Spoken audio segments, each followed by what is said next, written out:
Hi, and welcome to Movies Suck.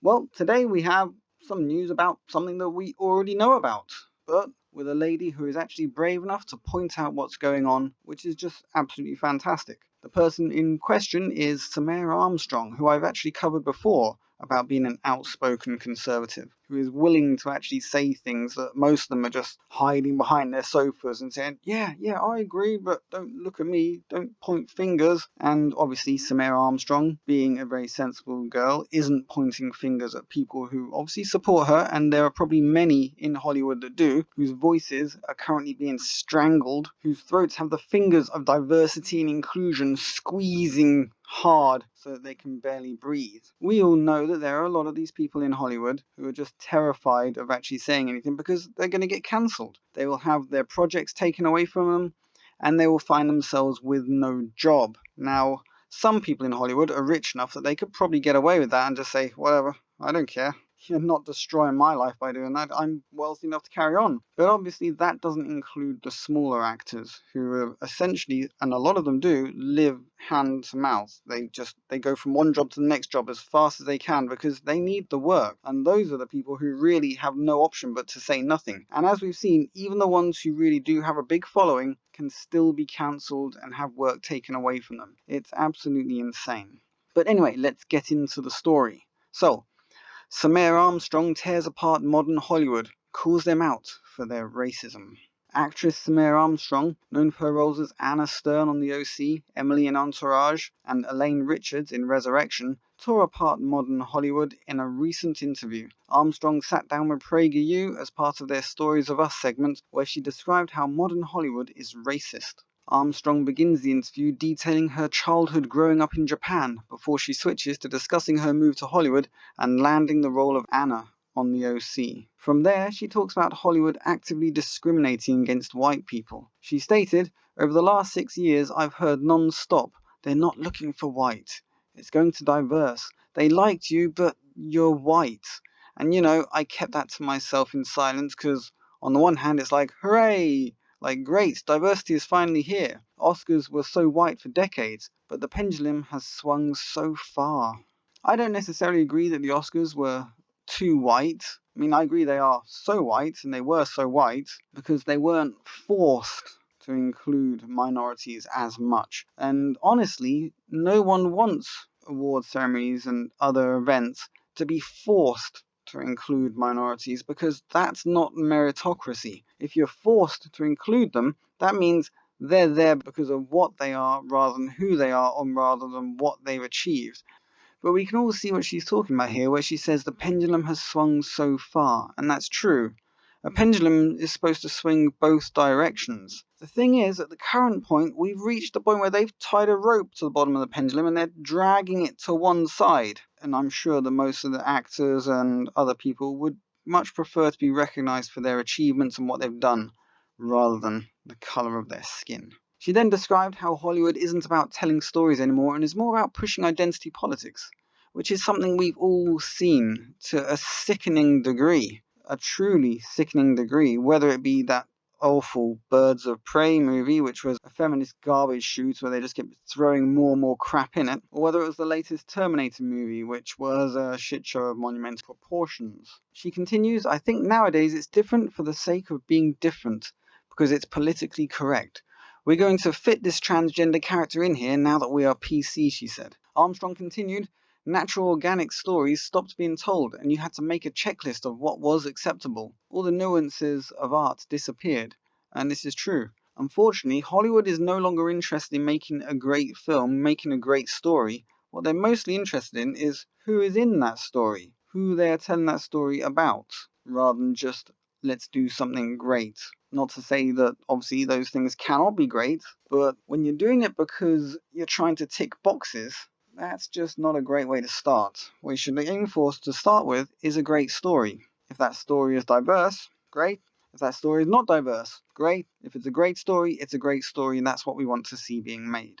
She then questioned, and shouldn't it be about talent? Shouldn't it be about merit, or capability, or effective storytelling, or emotional presence? You've got to wonder, what's the point of acting school and putting this time into developing the craft if that doesn't matter anymore? Why would any of that matter? Why would you have to go to so much effort to become a really great actor? Why would you spend all that time? They're more interested in colour of your skin. They're more interested in ticking a box. They're more interested in how you look rather than what you can bring. And that is, it's pretty sad. Sometimes what you look like is very important, because let's face it, if you're going to make a historical drama, say, I don't know, about Henry VIII, and it's going to involve, maybe his wives, and it's England, then it's going to involve only white people. The closest you're going to get to someone of colour in that situation would be someone with a bit of a tan, because, maybe they work outside a lot. So a black actress playing someone like, I don't know, Anne Boleyn would stand out like a sore thumb and be completely out of place. Just as if you cast, say, Rock Hudson to play Shaka Zulu in some sort of biopic, it's not going to work, and it would be pretty wrong to be doing it. What we want is for a meritocracy, for people to be chosen because they're the best person for the job. We want the writers to be chosen because they write the best stories. We want the director to be chosen because they're the best to direct that particular film. Who cares about what other characteristics they may have or not have? That's completely irrelevant. What you want is just the best, or at least the most suitable. If you're having to force a cube into a round hole, it's not going to work. And you're going to be left with a public who think, what? Which is exactly what has happened with numerous films recently. They've just become shit shows, which people have just been turning off or ignoring, avoiding. And Samaire Armstrong is a very brave woman to be pointing these things out. Armstrong next discussed Hollywood's culture of fear and silence. She explained, "We aren't able to be authentic. We are not allowed to question anything or converse about things. We are literally forced to be silenced. If you don't emulate what they expect you to, you are a racist, a bigot. You have privilege, so you'll never understand." We are talking about this authoritarian dictatorship of how things should operate, and we're existing within Hollywood. It's like, these quotas need to be met, and that's a story, that's acceptable. We can't be cancelled, she continued. Armstrong added, but the reality is you are cutting people off left and right, and there is no actual life and natural creation in this story at all. What are we feeding our society when we create narratives like this? But there's this expectation that you are supposed to show up to these places and get in sync and in line with these people and this left agenda, or you are the enemy, she said. This is true. People in Hollywood are terrified to speak their mind. Conservatives are hiding all over the place, afraid of what will happen to them if their actual real leanings are brought to light. Oh my God, what if they find out I voted for Trump? I'll never work again. And this is the sort of thing people are having to worry about. It's a really serious issue. There are writers out there who have written probably the most amazing screenplays and stories who will never see the light of day because they were the wrong colour. There are directors out there who aren't big enough, who will probably never get a chance to direct something because they're being ignored, because they're raising other people up above them based on immutable characteristics. It is absolutely sickening, and it is really amazing. I cannot state enough how much I admire Samaire Armstrong for being willing to say these things. She is an extremely brave lady. Later in the interview, Armstrong would discuss her viral Instagram video where she declared she would be voting for Donald Trump and that Black Lives Matter was a domestic terror organization. She detailed she actually received quite a bit of positive messages from Hollywood agents. Interestingly, my inbox was filled with messages of agents thanking me for speaking out, and they could never do that, and that they wished they could. People who were supporting or trying to get work for actors, and they're being forced into silence. They're probably being forced to sometimes get rid of actors who have said something that's slightly wrong due to pressure from bigger Hollywood's producers, studios, actors, and these sorts of things. It is absolutely sickening. And what is wrong with voting for Donald Trump? He had the most votes of any sitting president in history. The guy was extremely popular. And obviously we cannot speak any further on this subject. Black Lives Matter is absolutely a domestic terror organization. Any argument to the contrary would be an argument from a lack of intelligence, a lack of perspective, a lack of knowledge, or just a lack of research, because it doesn't take much to figure that group out. She added, "I think we don't have to agree politically, but I believe truly that we should all be able to agree upon coexisting, whether you're on the left, whether you're on the right, and not have to fear not having a job because of a difference in political beliefs." Exactly. You should be hired because you're good for the job, not because of what you maybe believe in. Armstrong would go on to discuss listening to conscience rather than outside forces. I think the most important thing is there is a voice within us that helps us navigate right from wrong. And right now we are being forced to listen to voices outside of us. So what your manager says, or what your agent says, or what your fears say about if you were to speak out, what would happen? And this is true. We all have to do this. All of us. This is not just people in Hollywood.